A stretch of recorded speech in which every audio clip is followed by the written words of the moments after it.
Years ago, people were very concerned about people waking up to the Earth not being a spinning ball in outer space. I firmly believe that we do not live on a spinning ball. Um, it's more than likely flat. And, the diagrams and stuff that we've been given shows like a sun that goes around a stationary Earth. It sounds legit, but I'm not going to tell you what shape the Earth is because I have no idea. There's no way for me to tell even what shape my state of California looks like. So um, we all have to believe. Check this out though. These are magicians. This man that you're looking at is performing a magic trick on your mind. And he did this to a lot of people back then, and a lot of people went with it.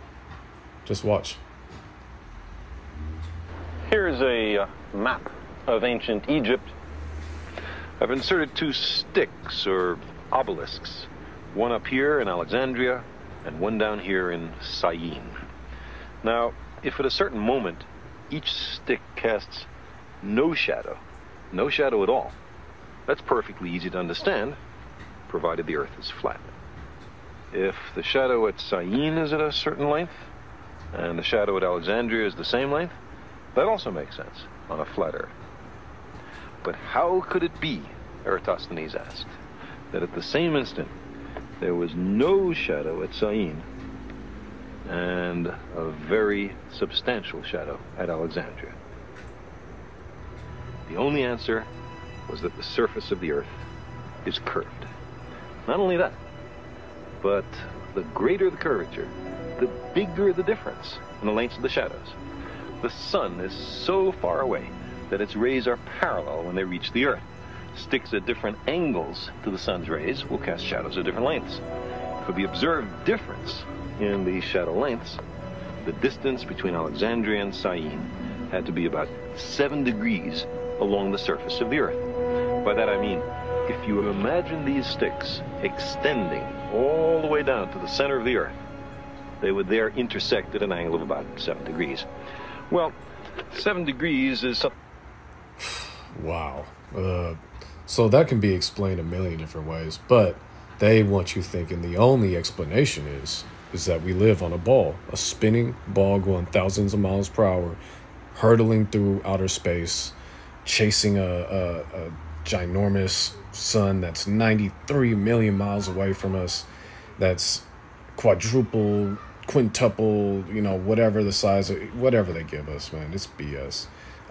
Fearless just did a video the other day that said the moon is super low, and so did I believe Karen from Unite Unscrambled channel. I believe she just did a video showing how the moon was like just overhead, and it reminds me of this time when me and my boys went to Vegas one year. Right, this is probably maybe 4 or 5 years ago, and we were on the strip, just a long night, you know how Vegas goes.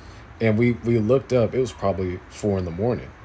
And we looked up and the moon was it looked like it was a full moon, but it looked like it was so close to us. I remember that me and my boy were just we were drunk, but we were laughing about, damn, it felt like we could just take some stairs up and walk up to the moon that night. That's how close the moon felt. And, I've looked back on those type of things, those instances, and I'm like, that I feel like that was more of our intuition telling us something, that is a close object.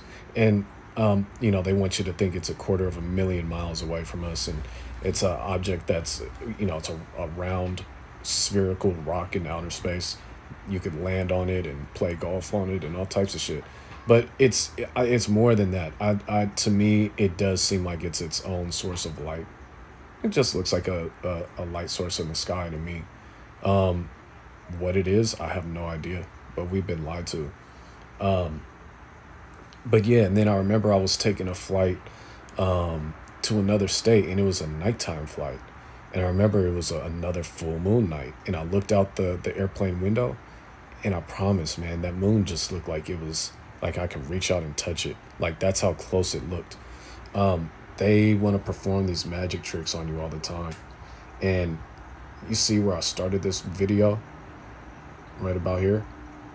That means it was like 2.5 minutes of fluff. Look at this. I'm just going to fast forward.